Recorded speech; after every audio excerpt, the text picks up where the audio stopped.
Thank you. And again, as the last Concorda has said, I'll be taking up my 20 minutes, so if it's of any assistance to people that are coming in.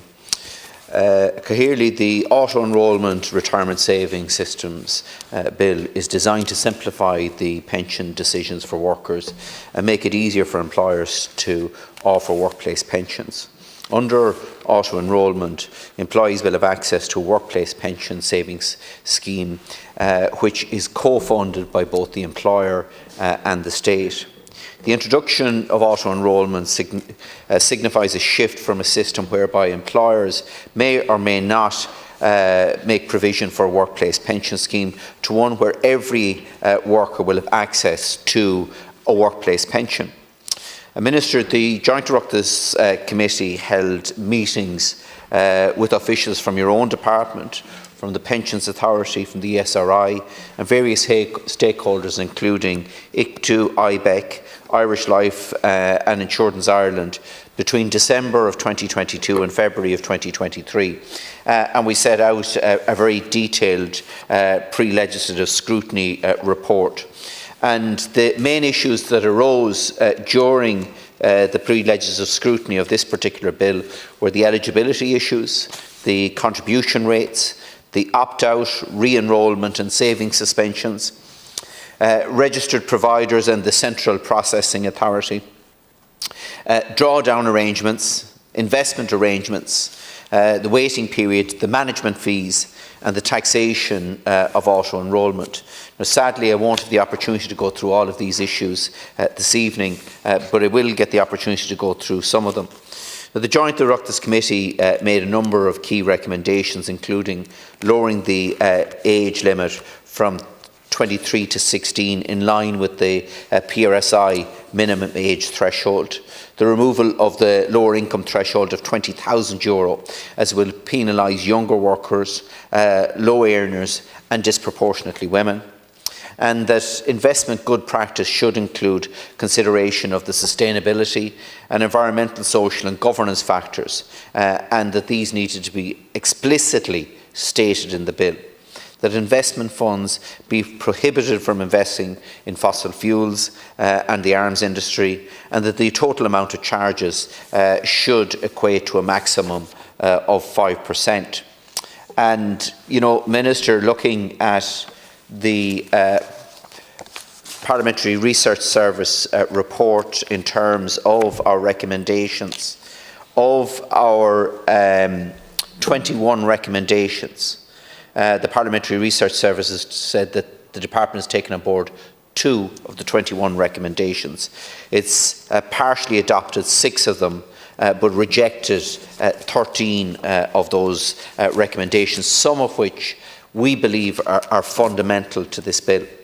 Now, this morning, Minister, the committee considered correspondence expressing views about the potential for adverse consequences for businesses, particularly SMEs, if the bill is enacted as it is currently initiated.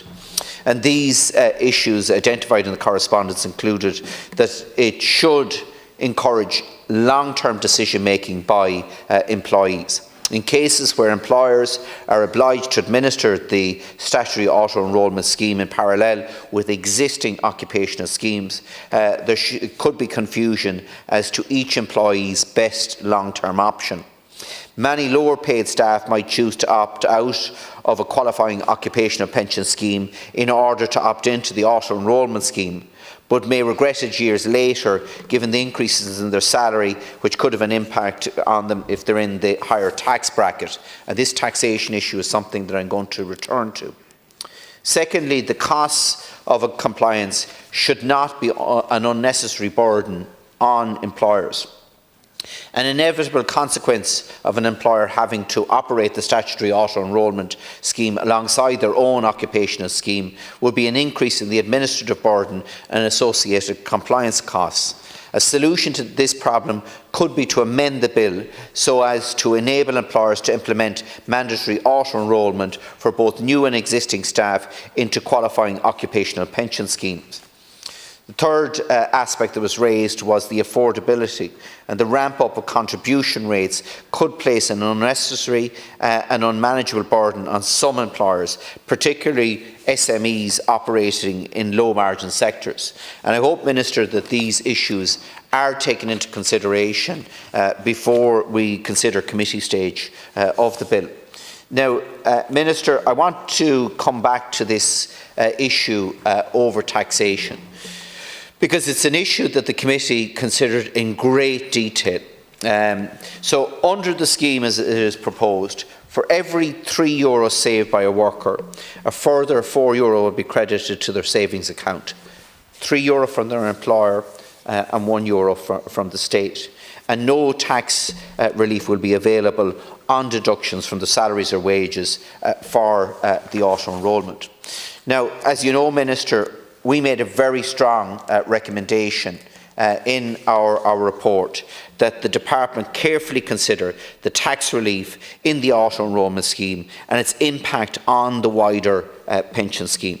Now, there's no alignment between the taxation applied to normal occupational pensions and the auto-enrolment. It effectively means that a member will never be able to combine their pension pots, so they will have two potentially separate pension pots. In addition, all workers on the higher rate of tax rate will be disadvantaged compared to those on the occupational pension scheme because the way this is structured. Now, in our report, on page 27 of our report, and I'm not going to go into the figures, Minister, because it's only going to cause confusion, but people can read the workout that we've put in and the Department have put in a response to it. But in essence, for the same surrender of take-home pay, that's giving up €60, a conventional arrangement would give a 25% higher addition, €100, to a pension fund than is the case through auto-enrolment at €80. So effectively, under this scheme, the amount of money that's actually going into the pension pot is 1/4 lower than it is under the occupational pensions under tax relief. So we're saying to lower income workers that the amount that they're actually investing into the fund day one is 25% lower than their employers who have an occupational pension. That's what's going into the fund.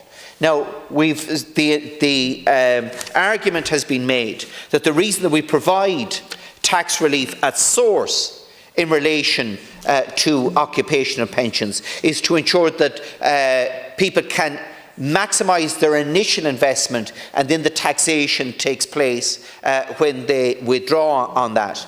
But this isn't the case here, and it causes this anomaly that you can't combine funds and that lower income workers are actually at a disadvantage in terms of the amount that they're actually investing into the fund by 1/4 compared to their employers. Now, as you know, Minister, we as a committee have consistently said that there needs to be a standardisation of the private pension tax relief. If that was standardised across the board at 30% for all employees, it could be applied in relation to auto-enrolment. At the moment, the state spends just short of €2,500 million per annum on this relief. And in Ireland, we're spending the equivalent of 2.3% of our annual tax revenue on this relief, compared to the OECD average, which is less than half of that, at 1.2%. And the difficulty is, Minister, that 50% of all that relief is going to the top 5% of earners in this country, which is disadvantaging low-income workers, but it's also disadvantaging in particular women, and it has equality impacts. Now, as you know, Minister, in terms of our committee report, we put a lot of focus on the issue of gender. We put a lot of focus on the issue of gender in all of our pension reports because it has significant implications, not just for women, society and our economy today, but it has significant implications in the long term in terms of the viability of the state pension. And we made a number of recommendations in our report, none of which have been implemented, that would address issues particularly for women and particularly for those in low-income employment, which disproportionately are women as well. And one of those issues, Minister, which we really feel strongly about, is that the Department should revert to a proposal set out in the strawman approach to allow flexibility in relation to contribution levels by employees and employers beyond a statutory minimum. And this particularly impacts women on maternity leave. It also impacts in relation to paternity leave, or those that are taking leave for caring responsibility. Now, Minister, you have a good record in terms of the support that you've been providing to family carers in this country, in terms of the development of parental and caring leave. And yet, this legislation that's here before us actually creates a barrier to that because of the way it's structured, and it is ignoring the recommendation that we as a committee set out in relation to that. And I have to say, Minister, I am really disappointed in terms of the gender implications in relation to this legislation, where you haven't taken on board the recommendations that the committee has made. And the failure to allow either employees or employers to increase contributions means that employees who take periods of unpaid leave, the vast majority of them whom are women, have no capacity to increase their pension pots to bridge any gap that might occur. Similarly, the bill is completely silent on what will occur with contributions from the employer and the state when a woman goes on maternity leave. Why have we failed to answer that question in the legislation? And we have. And it is disappointing, again, in relation to that. There is another issue in relation to this associated with it, and I've touched on it, and that's the issue of the affordability of the state pension. Because we need more women actively involved in the workforce. From an economic point of view, we need to encourage it, but from the sustainability of our pensions, we need to do it. And your own department told our committee that an increase of 10 percentage points by 2070 in the employment rate of workers in this country would reduce the impact in terms of the pension deficit by 2070. It would address that issue. And one of the fundamental ways to address that is to address the gender disparities within our labour force. Now, Minister, I attended the SRI launch last week on gender disparities in the Irish labour market, both north and south. And the SRI have emphasised the protective role of higher education against low-pay employment, but also suggest that better access to lifelong learning and training would mitigate some of these issues, particularly enhancing job quality for women. And it goes on then to talk about other factors such as childcare, tax policies, welfare payments, and so forth. And it is an issue that we cannot ignore, this issue of barriers to women participating fully within the workforce, because it has significant implications in terms of the viability of our state pension in the long term.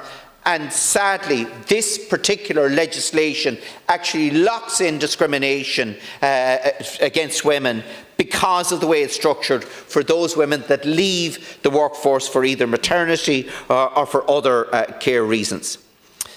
I am disappointed, Minister, that you didn't look at reducing the age threshold. We're saying that a young person of 16 years of age can pay PRSI, pay towards their state pension, but they will not be paying under auto enrolment towards their this private auto-enrolment pension.